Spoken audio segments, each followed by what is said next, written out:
Ямар муухай юм бэ? Яана өлсөж өгсөн ба тэд хүүхдийнхээ цогцыг харангуйтаа амиа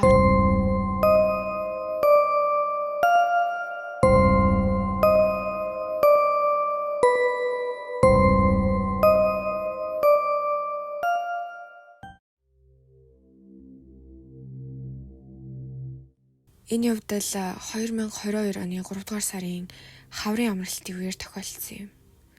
Би их сургуулийн 2 дугаар курс суралцдаг байсан. Тухайн үед бид зургуулаа нийлдэг байлаа. 4 нэрэгтэй, 2 нэмэгтэй.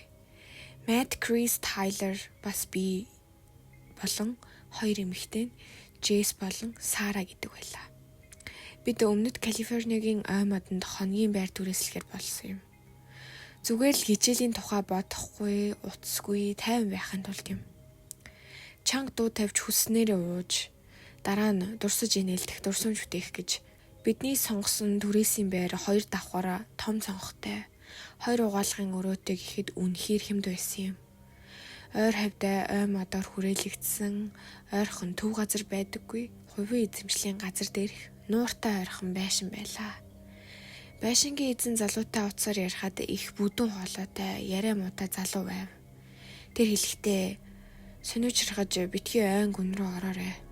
Тэнд хуучны өмс худаг, эвдэрсэн хашаа бас могоо байдаг гэв. Бид инээлдээд түүнийг аялалд хэрэгээ аимшигын өнгөйс оруулах гээд байна гэж бодсон юм. Гэхдээ бид тэнд очих үед бидний сансан шиг нийтдээ байсангүй.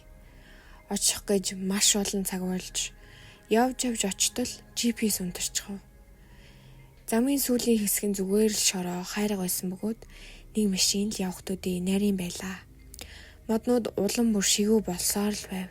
Бид эцэст нь байшинг хараад харсан даруйдаа л бүгд дуугаа уулзгаачихв. Зураг дээрх шиг байсангүй. Илүү хуучин, илүү балгас шиг харагдлаа. Цонхнууд нь тоостой, зарим хаалганы цонхны хаалтнууд нь арийнхын тогтож байгаа харагдана. Гадаа нь муудсан мод, муудсан хогны эвгүй үнэр ханхалж байлаа. Би зүгээр л инээлдээд онцлог нь энэ л байх гэж орхиод өрөөнүүдээ хуваарлаж аваад ууж эхэлсэн юм. Оройн 7 цаг гэхэд бид бүгд уучихсан байлаа. Анхны шөнө хөвгөлтэй байлаа. Бид магшаараа бүлэтүүдээр чанга хөгжим сонсоод хүзэр тоглоод их л зуугатай байсан. 11 цагийн үед гадаа хүйтэр чиглэсэн тул бид дотогш орсон юм. Тэгэд би маш харанхуй байгааг анзаарсан юм. Зүгээр л шүний харанхуй биш, бүр мөсөн харанхуй гүн. Таг харанхуй, дэнлүүний гэрэлээ хитгэн алхмын цагл гэрэлтүүлж байлаа. Моднууд нь маш шигүү, яг л бүх талаас шахаад байгаа юм шиг санагдсан. Ямар ч шавж салхи чимээ байсангүй. Зүгээр л аимшигтай чимээгүй байдал. Бид шөнө 2 цагийн үед унтцгаалаа. Би галтоогооны хажуугийн жижиг өрөөнд байлаа. Зүгээр л ор цонх байсан юм. Цонхон шууд ойроо харсан байсан. 4 цаг 15 минутын үед гинт сэрчглээ. Ямар ч шалтгаангүйгээр зүгээр л нойр хүрсэнгүй. Нүд бүрлцээд сэрчглээ. Зүрх хүчтэй цохилж байлаа. Тэгтэл гинэд тог гих чимээ гарав.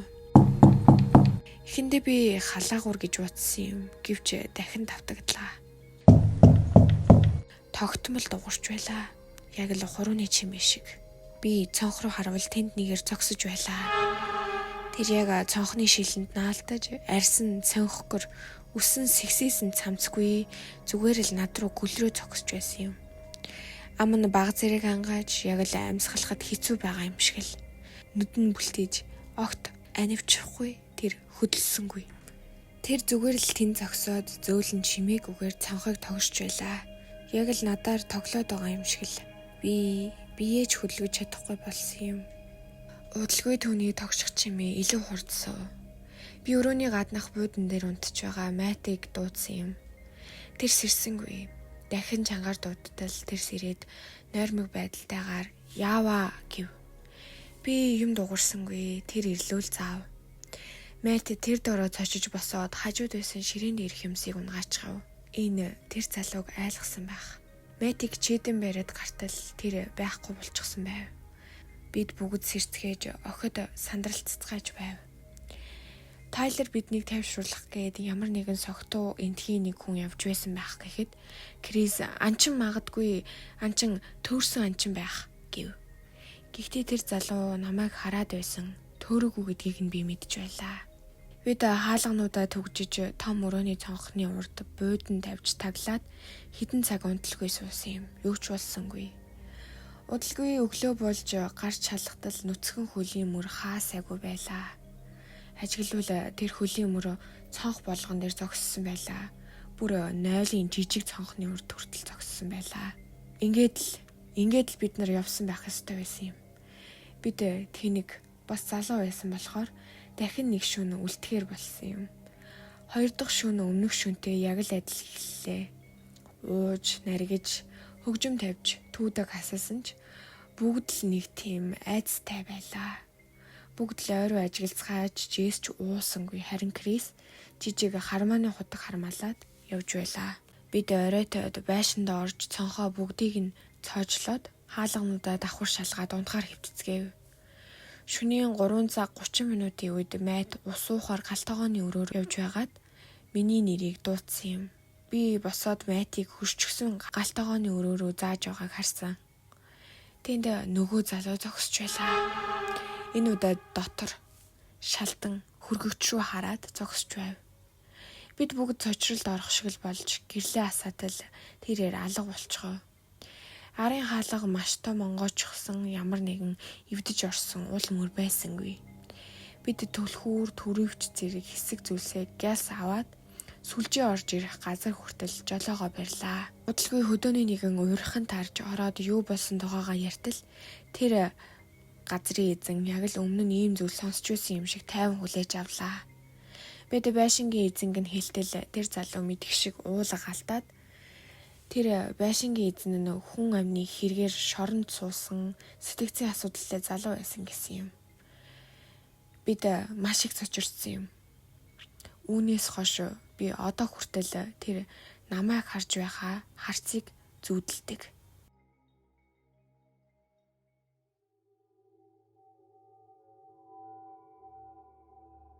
Манайх Жоржид амьдардаг. Эндээс аимшигын түүх ер нь сонсогдоод байдаггүй их тайван газар. Энэ миний ярьж байгаа түүх бол дэндүү сэтгэл сэртгийлгэм түүх. Манай үеэл Боб 5 жил цагдаагаар ажиллаж байгаа. Тэр анх хүмүүсийн амьдралыг тэтгэхэд улс орондоо туслана гэд гэгээлгээр цагдаа болж байсан юм. Нэг өдөр тэрээр Мейсон Робертагийн оролцоо байшингаас дуудлага гарсан юм. Очиход гадаа нэг залуу гараа хармандаа хийчихсэн сууж байв. Боб болон хамтран ажиллагч нь ярих гэж оролцсон боловч тэр залуу уйлах шиг харагдана. Яг ч уйлаагүй л дээ. Гэхдээ ямар нэгэн аимшигтай зүйл харсан айтай.